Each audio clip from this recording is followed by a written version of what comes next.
Hello दोस्तों, welcome to film गली।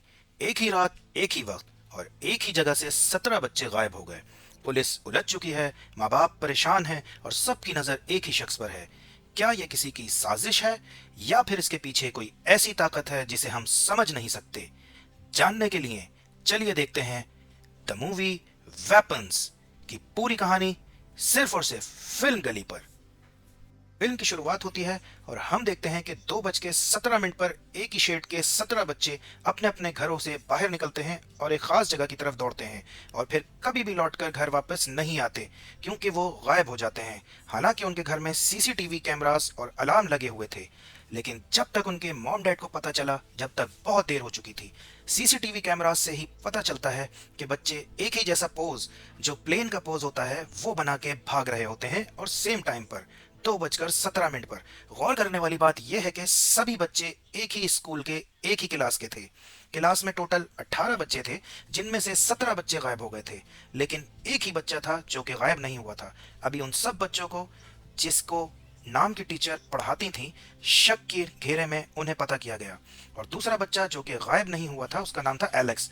Police Alex और उसके मॉम एंड डैड से पूछताछ करती है, लेकिन किसी तरह का कोई भी नतीजा नहीं निकलता। इन्वेस्टिगेशन को 1 महीना बीत चुका था, लेकिन बच्चों का कुछ भी अता पता नहीं था। आगे बढ़ने से पहले मैं आपको बताता चलूं कि अब कहानी हर कैरेक्टर के नज़रिए से दिखाई जाएगी, यानी कि सब लोगों की अलग अलग कहानी हम देखेंगे। सबसे पहले स्कूल टीचर जस्टिन की कहानी हम देखते हैं। जब वो रोज़ की तरह स्कूल गई तो वो ये बात देखकर हैरान रह गई कि क्लास में सिर्फ एक ही बच्चा एलेक्स था, बाकी 17 बच्चे नहीं थे। फिर जल्द ही उसे पता चल गया कि वो सारे बच्चे गायब हो गए हैं। जस्टिन पर शक होने की वजह से उसे पेरेंट्स के गुस्से और इन्वेस्टिगेशन का सामना करना पड़ता है, लेकिन जस्टिन को बेकसूर पाया गया। मगर फिर भी सब पेरेंट्स उसी को जिम्मेदार समझ रहे थे। उनका कहना था कि जस्टिन एक विच यानी कि चुड़ैल है, जो कि बच्चों पर काला जादू करके उन्हें गायब कर देती है। इन सब इल्जामात की वजह से जस्टिन बहुत डिस्टर्ब रहने लगी, इसीलिए उसने शराब पीना शुरू कर दी थी। जब तक इन्वेस्टिगेशन चल रही थी, स्कूल को भी बंद कर दिया गया, लेकिन फिर 1 महीने के बाद स्कूल को रीओपन किया गया नए बच्चों के लिए।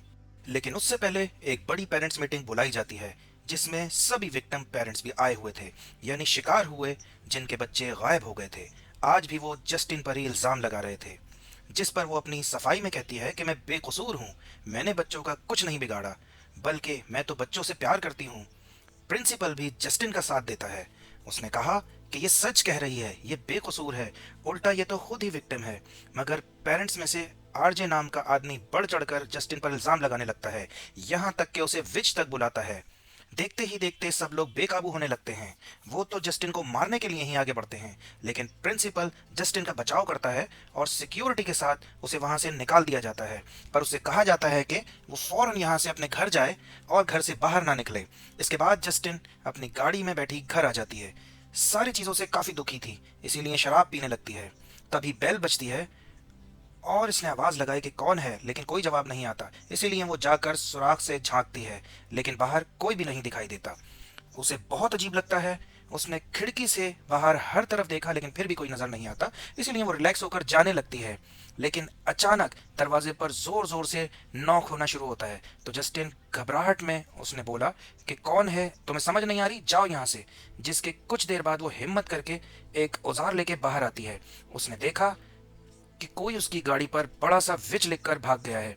अगले सुबह जस्टिन पुलिस के पास रिपोर्ट करने जाती है। इस दौरान उसे एक ऑफिसर दिखाई देता है जो जस्टिन का ही दोस्त था। फिर वो स्कूल जाती है तो प्रिंसिपल उससे कहता है कि आप स्कूल मत आइए कभी, क्योंकि हालात बहुत खराब हैं। जस्टिन कहती है, तो क्या मैं एलेक्स से बात कर सकती हूँ? प्रिंसिपल उसे समझाता है कि पेरेंट्स बहुत गुस्से में हैं, कल आपने देखा ही था, इसीलिए जब तक मामला ठंडा नहीं हो जाता आप स्कूल से और खासकर बच्चों से दूर रहिए। इसीलिए वो उदास होकर वहां से चली जाती है।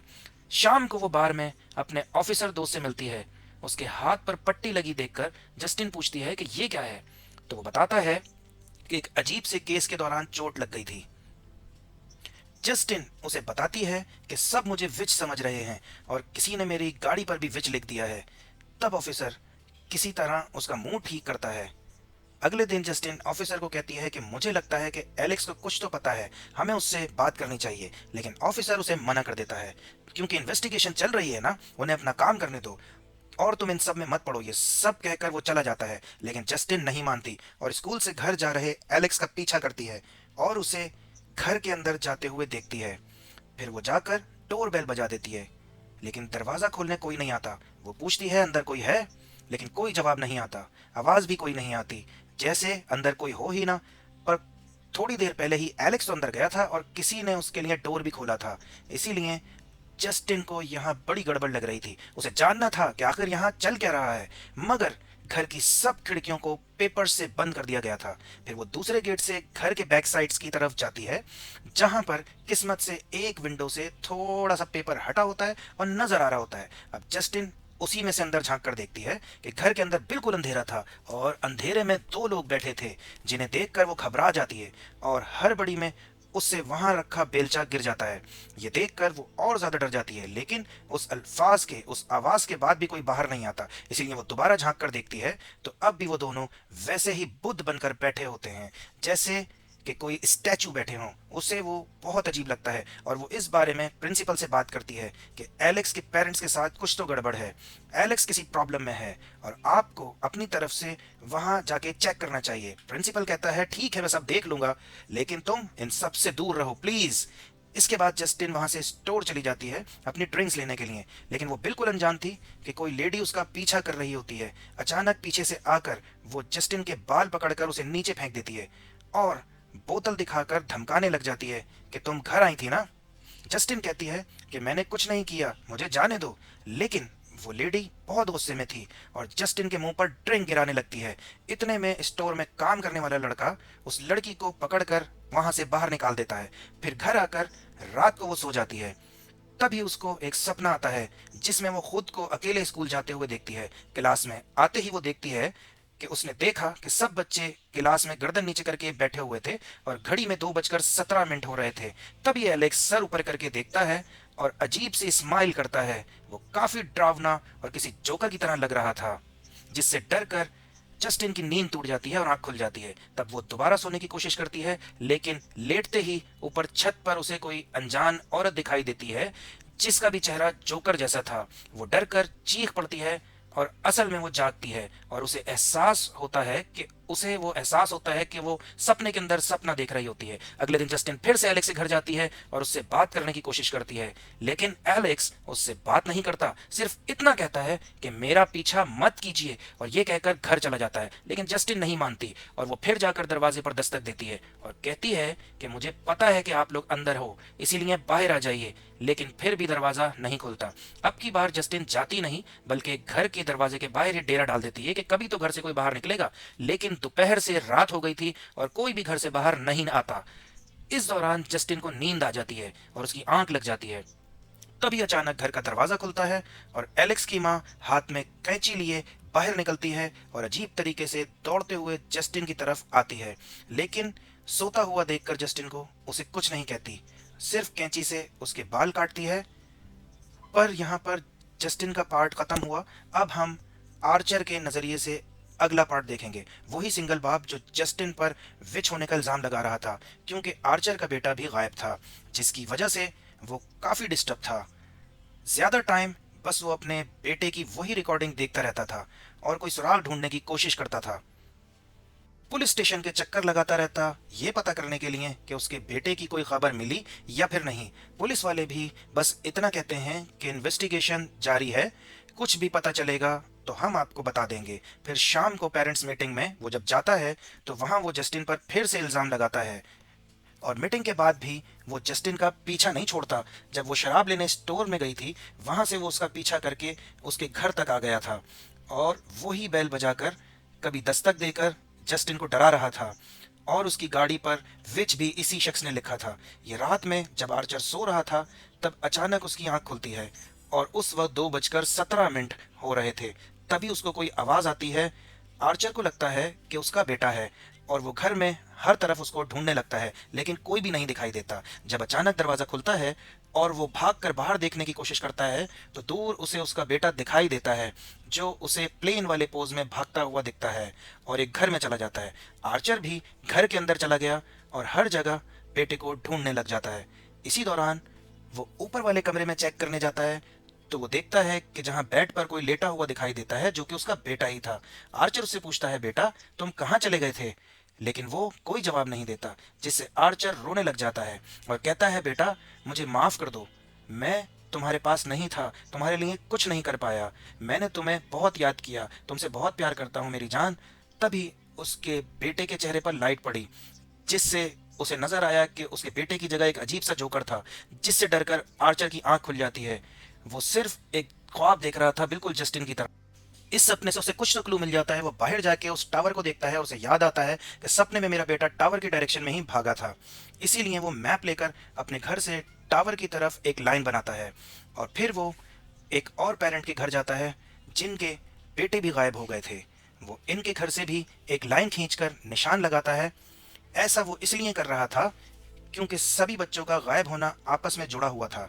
इसीलिए जहां भी दोनों लाइंस मिलेंगी वहां जोकर भी होगा। तो इसका मतलब ये होगा कि बच्चे उधर ही गए होंगे। बस फिर क्या था, आर्चर इंटरसेक्शन वाले एरिया पर निशान लगाता है, यानी जहां लाइंस मिल रही थीं, और उस जगह को देखने के लिए निकल जाता है। लेकिन जब ये रास्ते में जाता है तो इसे रास्ते में जस्टिन की कार दिख जाती है। तो पहले वो उससे बात करने लग जाता है। जस्टिन उस वक्त गैस स्टेशन पर फ्यूल डाल रही होती है। आर्चर जब उसके पास आया तो जस्टिन उसे देखकर ही चिढ़ गई और कहती है कि देखो, मेरा पीछा छोड़ दो, मैं कोई विच नहीं हूँ, मैंने बच्चे गायब नहीं किए हैं, मैं तो खुद जानने की कोशिश कर रही हूँ कि इसके पीछे कौन है। तभी वो अचानक ये देखती है कि प्रिंसिपल, जिसका चेहरा खून से लथपथ है, वैसे ही पोज में उसकी तरफ भागता हुआ आ रहा है। और देखते ही देखते वो जस्टिन पर हमला कर देता है और उसका गला दबाने लगता है। तभी आर्चर उसे बचाने आया और प्रिंसिपल से लड़ता है। लेकिन प्रिंसिपल बहुत ही गुस्से में था और उसकी आंखें जैसे कि बाहर आ रही थीं और वो आर्चर पर भारी पड़ता है और उसका भी गला दबाने लगता है। और यहीं पर यह सेगमेंट खत्म हुआ। अगला सेगमेंट हम ऑफिसर पॉल के नजरिए से देखेंगे। वो अपनी गाड़ी में बैठकर काम पर निकल जाता है। इस दौरान उसकी नजर एक लड़के पर पड़ती है जो किसी के घर में झांक रहा था। वो लड़का ऑफिसर को देखते ही भागने लग जाता है, लेकिन किसी तरह ऑफिसर उसे पकड़ लेता है और उससे पूछता है कि तुम्हारे पास कोई हथियार या ड्रग वगैरह तो नहीं? तो लड़का कहता है, नहीं सर। लेकिन जब ऑफिसर उसकी तलाशी लेने लगता है तब उसकी उंगली में एक इंजेक्शन की सुई घुस जाती है। मतलब साफ था कि वो झूठ बोल रहा था और पता चलता है कि ये लड़का ड्रग डीलर है और नशे वाला इंजेक्शन अपनी जेब में लेकर घूम रहा है।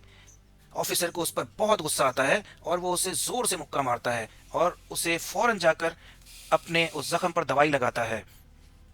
कुछ देर के बाद ड्रग डीलर को उसने जगाया और कहा कि देखो, मैं तुम्हें जाने दे रहा हूँ, लेकिन किसी को बताना नहीं और अभी ये शहर छोड़कर यहाँ से भाग जाओ। आज के बाद यहाँ दिखाई मत देना, और अगर मुझे तुम दोबारा दिखाई दिए तो फिर तुम्हारी खैर नहीं। ये समझाकर उसने ड्रग डीलर को जाने दिया। और अब हमें पता चलता है कि जो पट्टी उसकी पट्टी पर लगी थी जस्टिन ने, वो यही चोट थी जिसे वो अजीब कह रहा था। इसके बाद वो जस्टिन से मिलने गया, फिर अपने घर आ जाए। लेकिन अब हमें एक और हैरान कुन बात पता चलती है कि ऑफिसर शादीशुदा है और उसकी वाइफ वही लेडी है जिसने स्टोर में जस्टिन पर अटैक किया था। उसकी वाइफ को उन पर शक हो गया था, इसलिए उसने ऐसा किया था और पूछा भी था कि तुम घर आई थी।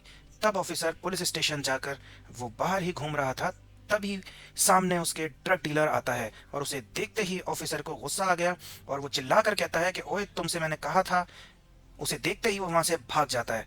तब ऑफिसर भी उसकी पीछे अपनी गाड़ी लेकर पीछा करने लगता है, यानी अब की बार ये उसे नहीं छोड़ेगा। और अब की बार ऑफिसर का सेगमेंट भी यहाँ पर पूरा होता है। अगला सेगमेंट ड्रग डीलर जेम्स का था। हम जानते हैं कि वो ड्रग लेने के साथ चोरी वगैरह भी करता था, उसका कोई पक्का ठिकाना नहीं है और फिलहाल वो जंगल में टेंट लगा कर रहता है। अब ऑफिसर ने उसे टाउन छोड़कर जाने के लिए कहा था, लेकिन वो ना तो गया और ना ही अपनी हरकतों से बाज आया। इसी बीच वो एलेक्स के घर के पास पहुंच गया। चोरी करने के इरादे से वो जब ऊपर चढ़कर किसी तरह खिड़की से घर के अंदर घुस गया तो घर के अंदर देखा कि बिल्कुल अंधेरा था। उसे लगता है कि घर खाली है और वो अपने काम का सामान ढूंढने लगता है। तभी वो टीवी के रिफ्लेक्शन में एलेक्स की मॉम डैड को देखकर डर जाता है और उसने कहा कि सॉरी, मैंने कुछ नहीं किया। लेकिन तभी उसने नोटिस किया कि वो दोनों तो कुछ कर ही नहीं रहे, बुद्ध बनकर बैठे हुए हैं। तो वो उनके सामने ही सामान वगैरह चुरा कर अपने बैग में भरना शुरू करता है और वहां से वो जाने ही वाला था कि एकदम उसे बेसमेंट की तरफ से कुछ आवाज आती है। इसीलिए वो बेसमेंट में चेक करने के लिए जाता है और यहाँ हमें चौंका देने वाली बात पता चलती है कि वो 17 बच्चे जो गायब हुए थे इसी बेसमेंट में मौजूद थे। डीलर उन्हें देखकर डर जाता है और वहां से भागने लगता है। अब एक आधा सामान ही उसके हाथ लगा था जो लेकर वो बेचने स्टोर में चला जाता है।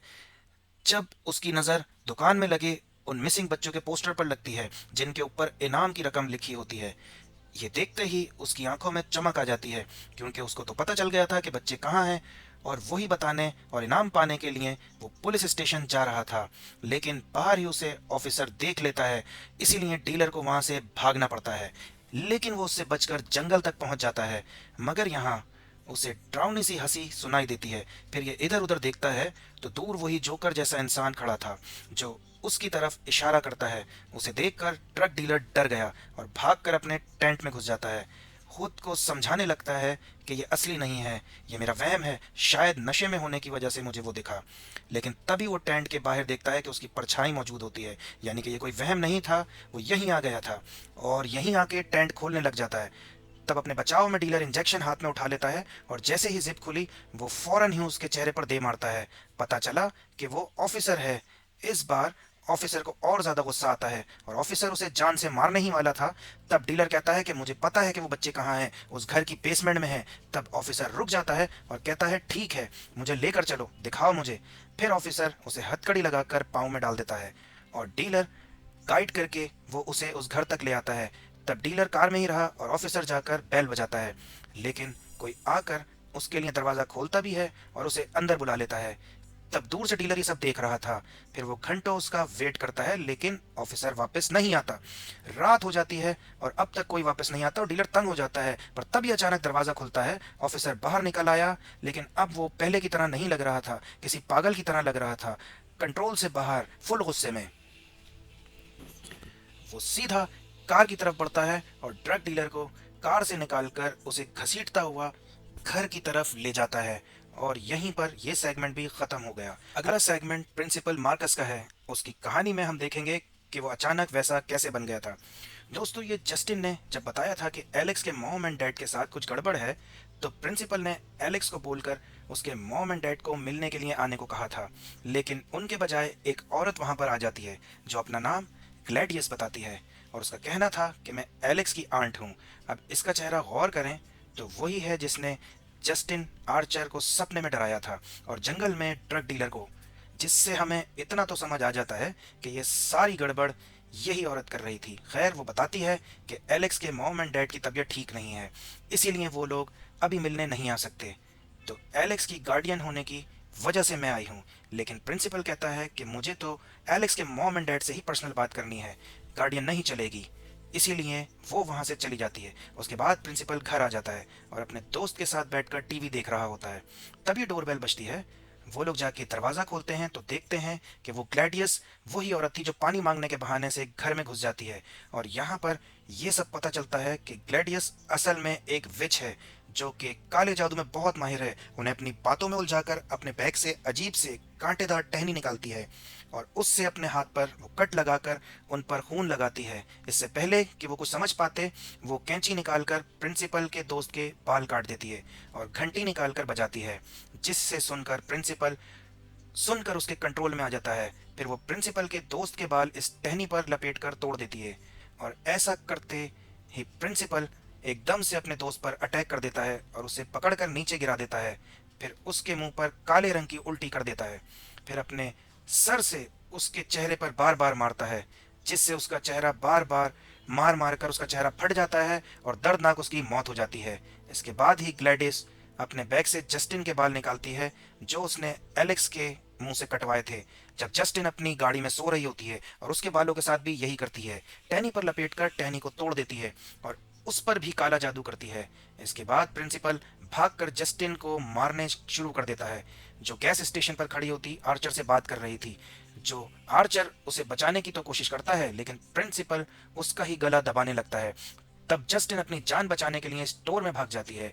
तो कुछ देर बाद प्रिंसिपल आर्चर को छोड़कर जस्टिन की तरफ आने लगता है। वो स्टोर में घुस गया और जस्टिन का पीछा करने लग गया। ये देखकर वो दहशत में आकर इधर उधर भागने लगती है, लेकिन एक पॉइंट पर उसे भागने के लिए कोई रास्ता नहीं दिखता।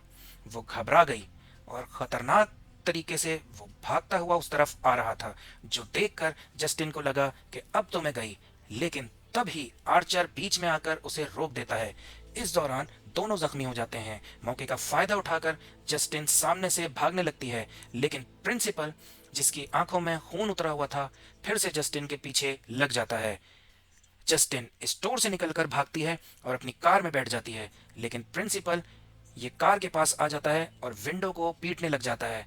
फिर वो मुक्का मारकर कांच ही तोड़ देता है और जस्टिन को पकड़ने लग जाता है, लेकिन पहले ही कार स्टार्ट हो जाती है और जस्टिन वहां से भाग जाती है। लेकिन प्रिंसिपल भी ऐसा काला जादूगर किया गया था कि वो अपने टारगेट को मारकर ही दम लेगा, इसीलिए वो जस्टिन के पीछे लग जाता है और इसी वजह से इस मूवी का नाम वेपन्स है।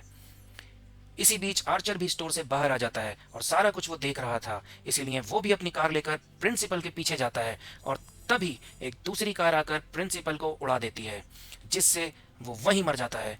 फिर इन सब के बाद आर्चर जस्टिन के पास जाकर उससे सॉरी बोलता है, क्योंकि वो समझ गया था कि इसमें उसकी कोई गलती नहीं, बल्कि सच में वो तो खुद विक्टिम है। जस्टिन उसे माफ करके कहती है कि मैंने अपनी लाइफ में आज तक ऐसा कुछ नहीं देखा। आखिर उसके साथ हुआ क्या था? कुछ दिन पहले जब मैं उससे मिली थी तब तो वो बिल्कुल ठीक लग रहा था। आर्चर कहता है कि मैंने भी ऐसा कभी कुछ नहीं देखा, लेकिन जैसे वो भाग रहा था वो मैंने गौर किया, वो बच्चे भी इसी पोज में भाग रहे थे। फिर वो मैप खोलकर उसे वही इंटरसेक्शन वाला एरिया दिखाता है।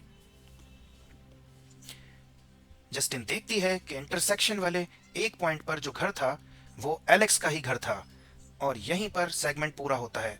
अगला पार्ट एलेक्स का है, जहां हमें एलेक्स की कहानी शुरू से दिखाई जाएगी और अब जाकर सारे राज खुलेंगे।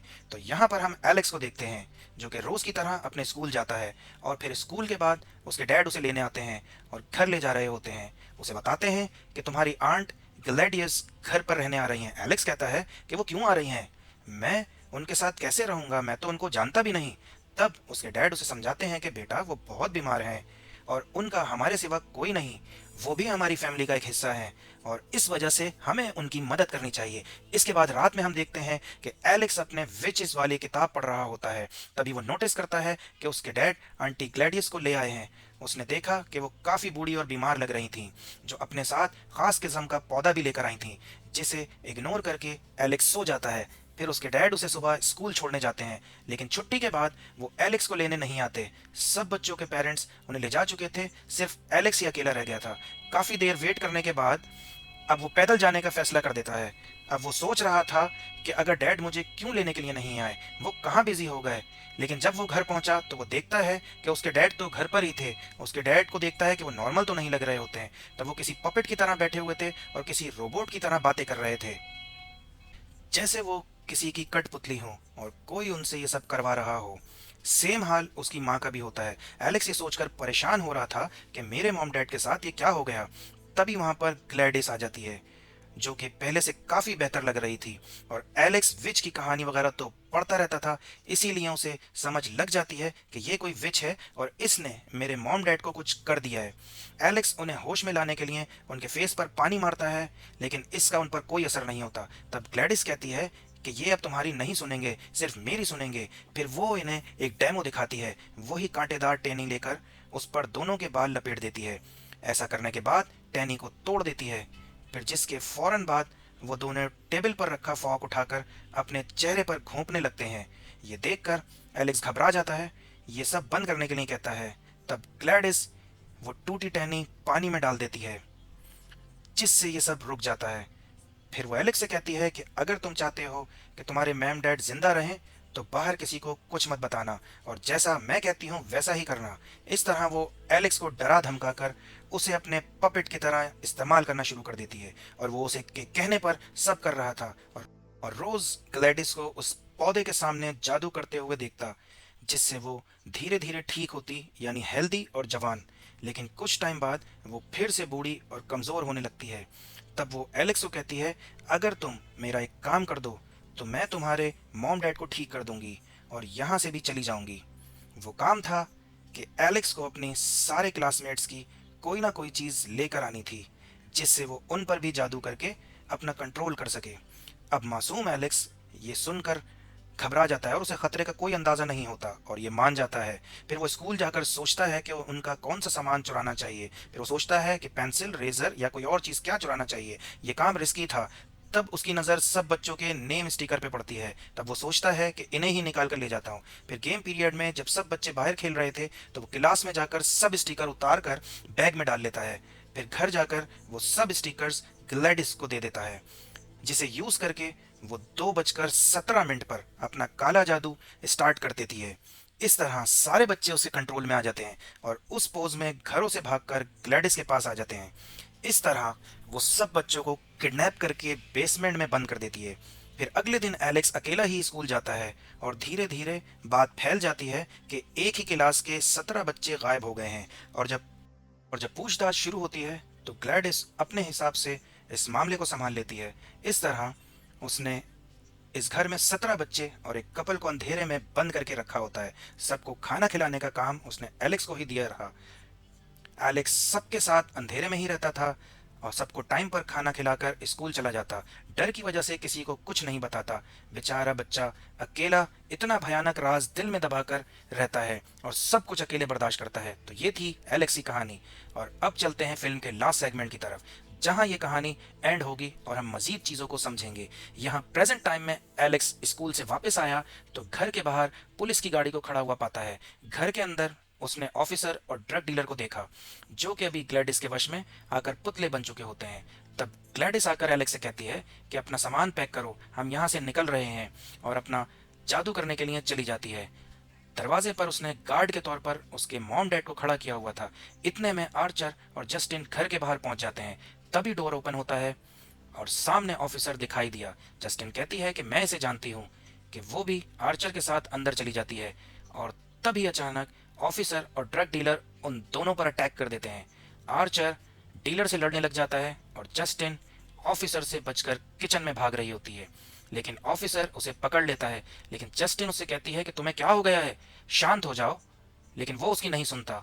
तभी जस्टिन के हाथ में आलू छीलने वाला पिलर आता है, जिससे वो ऑफिसर के चेहरे को छील देती है ताकि दर्द से वो उसे छोड़ दे।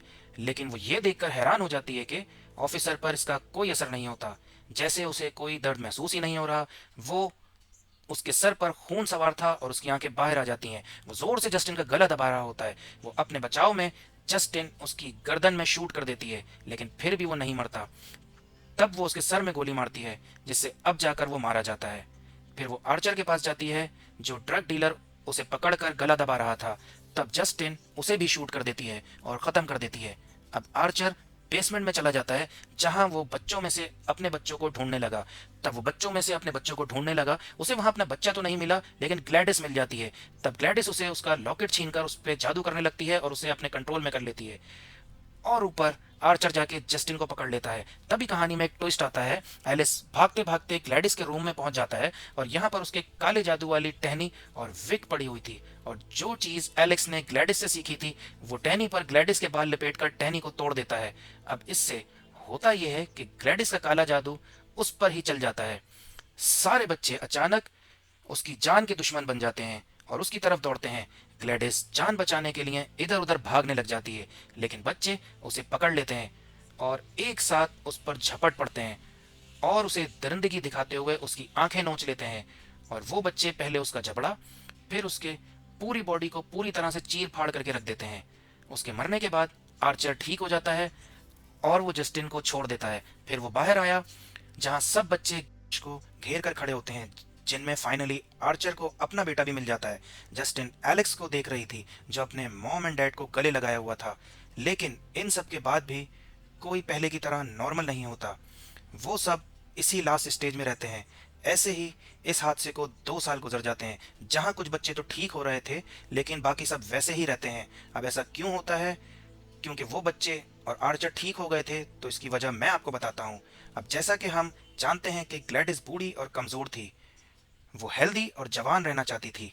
वो काला जादू करने वाली विच थी। इसके जरिए इन सब को उसने अपने कंट्रोल में किया और उनकी लाइफ से अपनी जिंदगी को बढ़ा दिया, जिससे वो ठीक होने लगी। और इस तरह उसने कपल और 17 बच्चों को अपने लिए यूज किया। एलेक्स के मॉम और डैड इसीलिए किसी जिंदा लाश की तरह हो गए और पहले की तरह नॉर्मल नहीं हुए, क्योंकि उनमें अब कोई लाइफ और बची नहीं थी। कुछ बच्चे इसलिए रिकवर हो रहे थे क्योंकि तब तक ग्लैडिस उनकी लाइफ फोर्स पूरी तरह से नहीं ले पाई थी। आर्चर भी इसीलिए ठीक हुआ था क्योंकि उसे वश में किए हुए ज्यादा टाइम नहीं हुआ था। और इस तरह वो सब बेचारे हमेशा इसी स्टेज में रहने वाले किसी स्टैचू या फिर कहें कि जिंदा लाश की तरह। और इसी के साथ ये कहानी इधर ही खत्म हो जाती है। दोस्तों, उम्मीद है कि आपको ये एक्सप्लेनेशन पसंद आई होगी। आपके मशवरों और फरमाइशों का हमें इंतजार रहेगा, तो कमेंट्स में जरूर बताएं। अगर आप किसी खास मूवी की एक्सप्लेनेशन फिल्म गली पर देखना चाहते हैं तो उसका नाम भी जरूर लिखें।